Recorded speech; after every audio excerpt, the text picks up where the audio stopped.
Kolkata is still angry.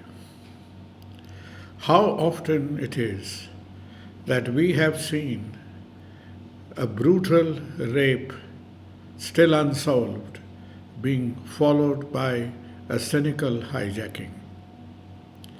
Before we come to the hijacking part of our conversation, let's look at what has gone through our lives in this city, in this state, over the last 2 weeks.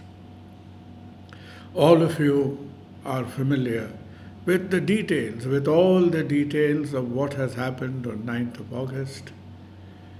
As the city was shattered, as the doctors were completely devastated, even before we could recover from the various details of a faltering, of a fumbling investigation, which left more holes and more loopholes, raising successive doubts in people's mind, was the bizarre incident on 14th of August when a group, which the number of which varied from 50 to 5,000, completely ransacked a hospital with a helpless police watching on. But something else happened, friends. And what happened in this period of time was an awakening, was a manifestation, was an expression of public grief, of public anger, of public cry for justice. That not just me, not just my generation, not just my city, but very seldom have we seen it in the world, or at least in our country. Day after day, community after community, people from all walks of life, people from all professions, starting off, from the professional, the IT professional, the doctors, the paramedics, the managers, the people in entertainment, people who were in the film and television industry. And over the last few days, we've had people who are physically challenged. We've had the physically handicapped. We've had processions being led by the visually impaired. And through all of these activities was the solemn, the serious expression of the fact that not only the universal cry that we want justice, it was a civil society which was asking questions, hard questions, and which was wanting accountability. Has any of us ever seen, or some of you who have either been to Kolkata or some of you who know about Kolkata, know about our madness with football. You know about how, tens of thousands, at times lakhs of Kolkatans would throng the Maidan, the stadium, to watch East Bengal play Mohun Bagan. And that would, rekindle the sort of age-old, probably archaic rivalry between the Ghoti. Who are the Ghotis? The Ghotis are people who were on the western side, on West Bengal proper, prior to the partition. And then would be the people from East Bengal or Purbo Bangla, the Bangals.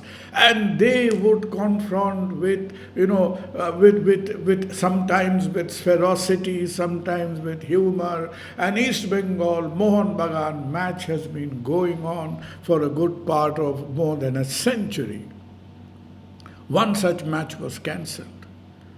And a huge stadium saw about 150,000 people, irrespective of whether they were East Bengal fans or Mohun Bagan fans, sit silently, carrying banners, chanting the protests. And these people all together did not matter which team they were loyal to, did not at all matter which political party they were loyal to. They were all expressing their grief, their demand, a kind of social consciousness that perhaps we have never seen. Honestly, we were not witness when Rabindranath himself rekindled the fire for the 1905 Bongo Bongo movement. But ever since then, there is not a single instance in the history of this Bengali culture, which dates back to more than a few thousand years, that has experienced anything like this. But running parallel was this, the theatre of the absurd. As the administration and the police kept on denying that, look, we've had nothing to cover up. We've done our job. Maybe we have faltered here and there. A video surfaced which put beyond doubt that all common sense requirements of maintaining the sanctity of a scene of crime was violated completely. Absolute violation of maintaining the sanctity of the crime scene. They tried to defend indefensible, but a central question remained. And the central question is at times a very insoluble, is a very mysterious question. If starting from the postmortem, if starting from the first response to the accident, right up to the 15, 20 odd people who at various stages, high ups in the healthcare machinery, people affiliated to a certain cartel of the medical administration, they were hobnobbing all the time. There was a hurried cremation of the body, but the central question remained: who or what were they actually trying to cover up? Is it a question of one or more whos, or is it a question of what are they trying to cover up? As we wait day after day after day for something to come out of the CBI investigation, and each of these faltering examples hits our sense of propriety, still the central question is not answered. But one thing has been absolutely clear, and that is the group of doctors, the community of doctors. As I have perhaps told you before, there are more than 100,000, a lakh of doctors in West Bengal, of which not more than 12 to 14,000 are actually employed with the government. The rest are all scattered here and there, daily wage earners. We call them private sector. But this entire community of doctors have come together and made very clear, simple, firm demands. We are wanting for a resolution of this case with clarity, with conviction. And of course, the ball is now in the court of the CBI. And the doctors have not only been crying hoarse. The Indian Medical Association, on behalf of the doctors, have submitted something like an 8-page dossier where this cartel, with the blessings of the people in power who were operating from within the healthcare system, allegedly the head of the healthcare mafia is nowhere either employed or involved in the government healthcare system. And under the blessings of the Don had his stooges in various important medical institutes, and their chain of command followed.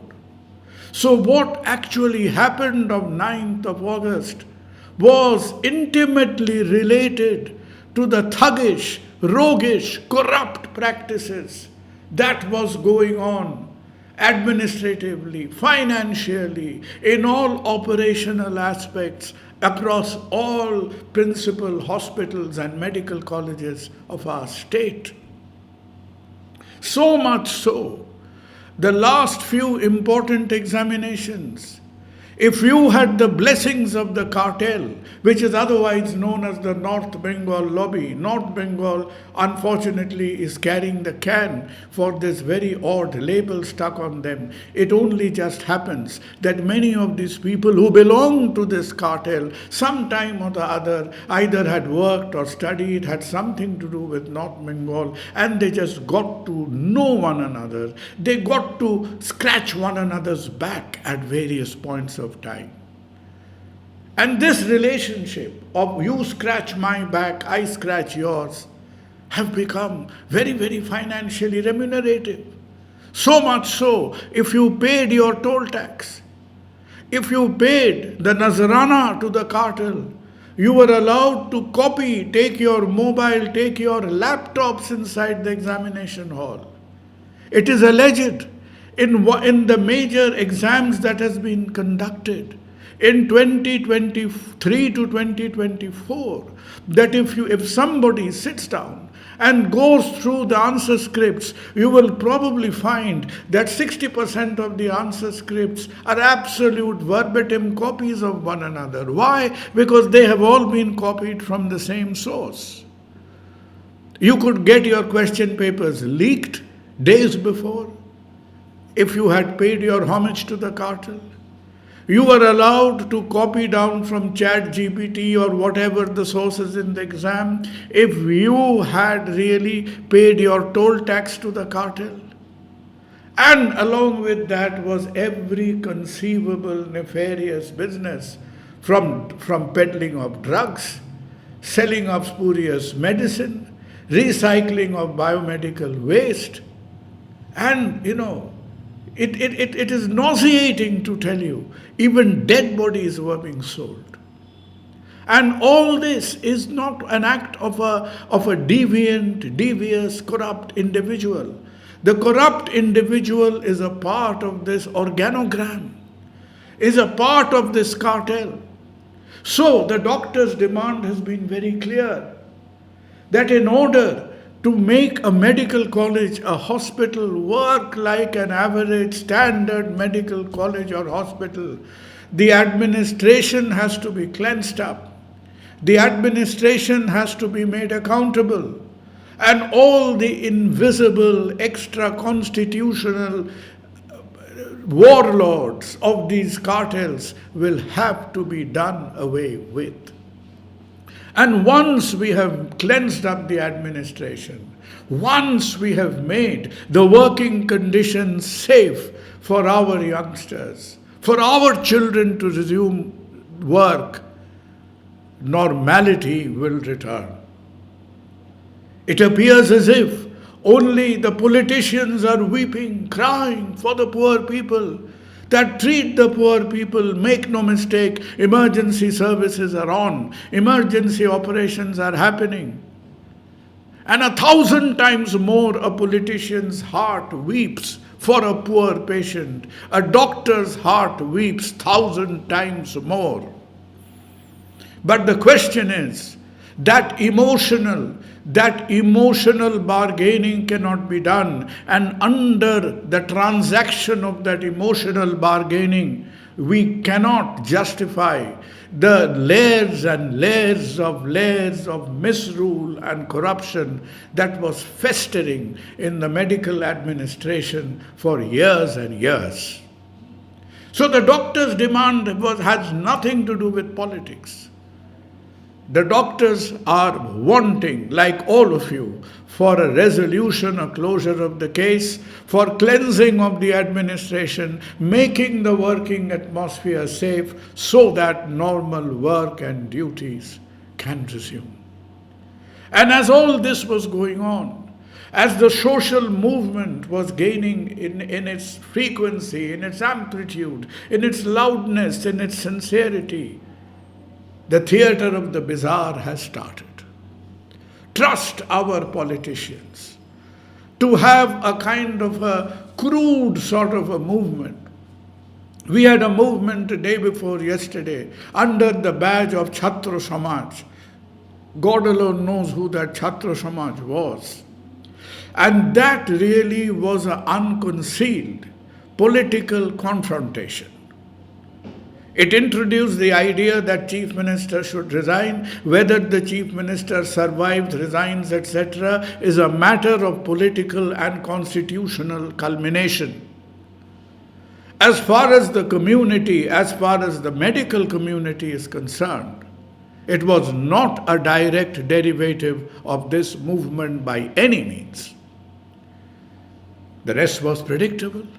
You saw the hangama, you saw the violence, you saw the tear gas, and what you witnessed or heard was the verbal cholera, the verbal diarrhea of tu me me. It has now becoming a BJP versus Trinamool versus CPM with little bit of Congress spice thrown in now and then. The most useless, the most insubstantial, the most inconsequential kind of political conversation that we in Bengal, that we in Kolkata are absolutely tired of. And it just remains to be seen that whether this heartless act of hijacking of a people's agenda has been complete or has been partial. I don't think the movement that was done day before yesterday has done one iota of advantage to either BJP's credibility, for the BJP's social standing in our state, or has it done anything at all for the movement that was gone? Yes, it has done something. If the movement had taken 5 steps backwards, now it has come forwards, it has now come 3 steps backwards. What is the limit of political cynicism? This is political opportunism at its worst. One of the great social hijackers of our recent times has been our great Arvind Kejriwal, because thanks to him, today a common people's movement cannot at least be called an Aam Aadmi movement, because Aam Aadmi again has become a political party. And right under the noses of Anna Hazare, he snatched away the movement and transformed itself into one of these very sinister-looking political parties, hardly any difference from rest of the clan members. And this, what is going on today, I think the people of the state and the city and the people of the medical community are sick to their teeth that a serious agenda, an agenda that each and every citizen identified with, is now being hijacked in such a mindless kind of way. It is not only disruptive.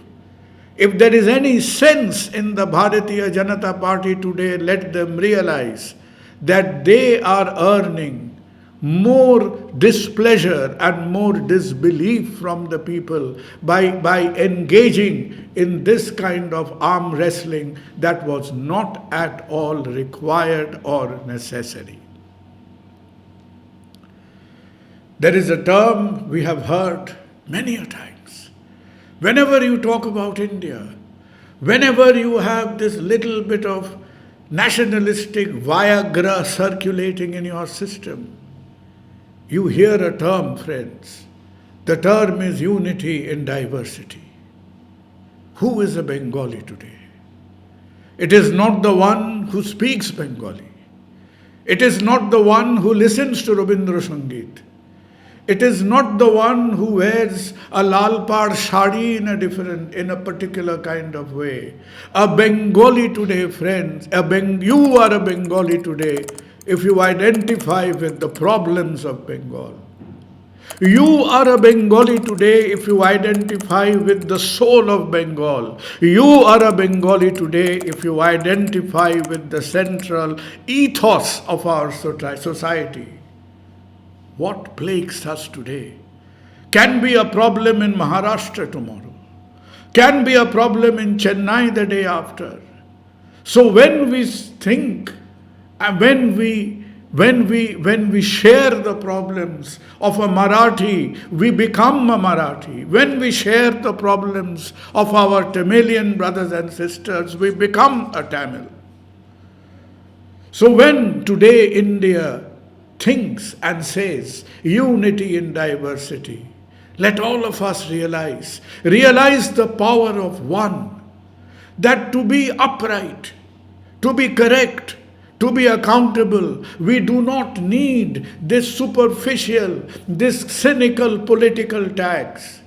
You and I have the power to think as upright people who can distinguish right from wrong, who can distinguish the right issues from the wrong issues. The power of one, the power of the individual can stress itself, can express itself adequately, as we in this trouble-ridden city of Kolkata have shown. So let us believe in our power, in our civic society, in ourselves. And we invite all of you not to share our songs, our cuisine, our rosogollas and mishti doi, but share our problems. Stand with us.